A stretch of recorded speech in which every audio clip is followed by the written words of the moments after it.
2025 সাল 21শে জুলাই। হঠাৎ করে ঢাকার আকাশে এক বিকট শব্দ।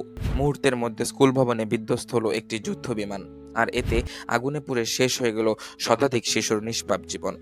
একটি বাংলাদেশ বিমান বাহিনীর প্রশিক্ষণ বিমান F-7 BGI কারিগরি ত্রুটির কারণে নিয়ন্ত্রণ হারিয়ে উত্তরার মাইলস্টোন স্কুল কলেজের ভবনের উপরে আছড়ে পড়ে।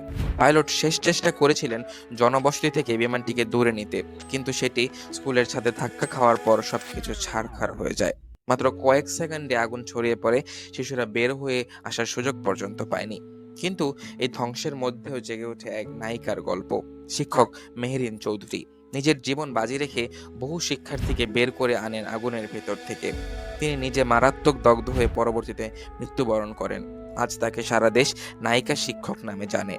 বন্ধুরা, প্রশ্ন একটাই, একে দুর্ঘটনা বলে ভুলে যাব নাকি এর পেছনে গাফিলতি বের করব? এমন আরো ভিডিও পেতে এখনই সাবস্ক্রাইব করুন। আপনার মতামত কমেন্টে জানান।